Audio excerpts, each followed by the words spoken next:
Hi, Bulla, and thank you for having us this afternoon. Fiji, of course, is a passionate advocate for oceans because our people see every day exactly how our own health and ocean health are intertwined.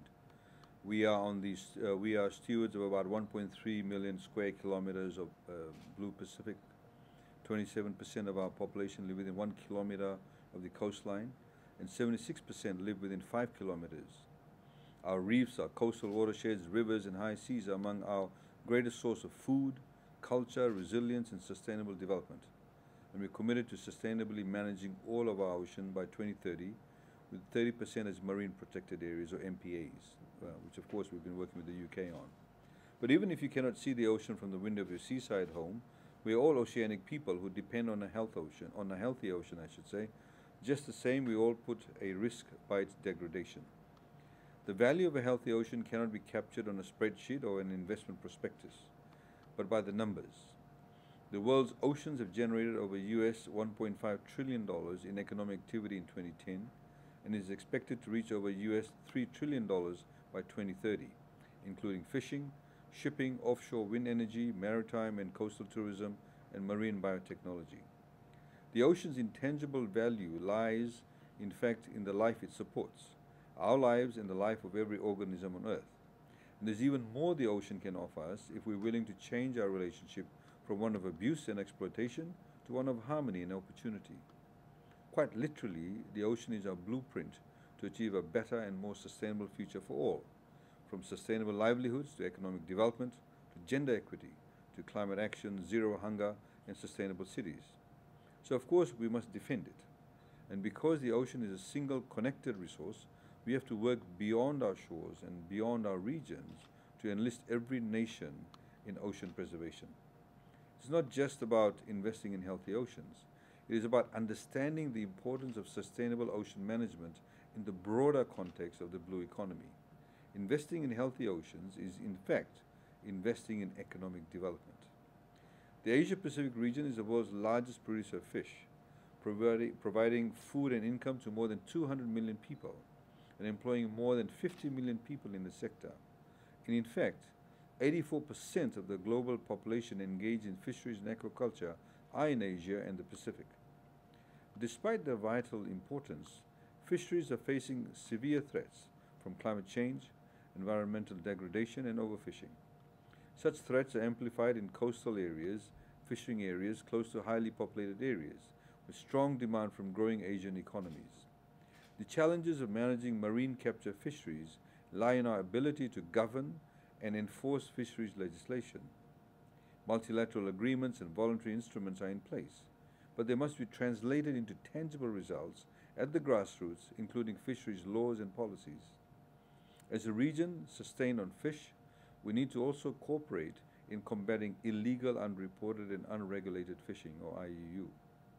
In addition, shipping has been the backbone of economic development in Asia and the Pacific, which represents the largest share of seaborne trade in the world. Fiji is decarbonizing our shipping sector by shifting towards energy-efficient fleets in line with our net zero target by 2050. Other investments like conserving and restoring mangrove habitats, scaling up offshore wind production, and increasing the production of sustainably sourced ocean-based proteins, or blue foods, can be implemented locally and scaled up worldwide. The high-level panel for a sustainable ocean economy estimates that investing US $2 to $3 trillion globally across these areas of investment would in fact generate a net benefit of about $8.2 to $22.8 trillion over a 30-year period. Fiji has been a champion on the Ocean Climate Nexus since its first co-chairmanship of the United Nations Ocean Conference in 2017, and has helped lead action since, including the Ocean's Pathway in the climate process in the UNFCCC processes. At home, through a national ocean policy, Fiji began to blue investment opportunities, notably through the Global Fund for Coral Reef program and a working partnership with the Blue Prosperity Coalition.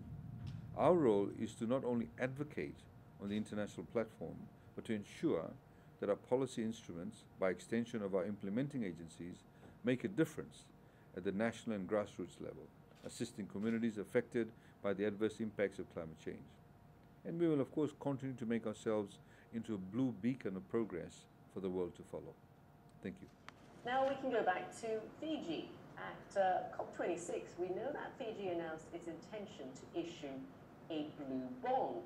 Now, acting PM, can you tell us why and what can we expect from this blue bond? Hi, thanks for that. This is very much very topical for us as we want to issue this blue bond by August of this year. I think from the onset, I'd like to say that innovative approaches for financing ocean solutions will be in fact critical to preventing runaway climate change, enforcing the 1.5-degree guardrail, and preserving the integrity of the ocean. Of course, that for us is the big picture. The goal is the vision. Specifically about the blue bond itself, obviously we are looking at creative ways of financing the blue solutions we are looking for. A few years ago, we issued green bonds. It's listed in London Stock Exchange. As I've said this before, VP Sayed knows this.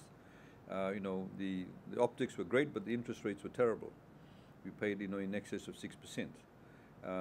But of course, with the blue bonds, we are looking at some innovative solutions to ensure that the cost of funds actually is not as high, because you are able to get those kind of funds at much cheaper rates.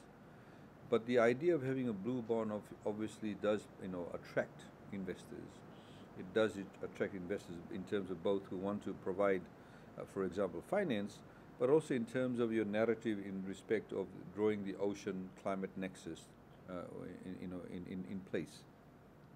So specifically, what we would look at is having those funds available to instigate a means to unlock, investments for Fiji's blue economy ambitions. It means for us to be able to, address the current financing gaps ourselves, so we can't wait for the alternative financing options.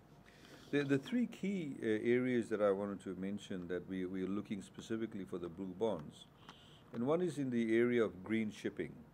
Now, we have about 320 islands, 110 of which are habited. So we need people to be able to move between these islands, so we need shipping. A lot of the technology we currently use is very archaic and obviously very heavy, diesel fuels are being used. So we're looking at, the viability of renewable propulsion systems like hybrid electric or hydrogen.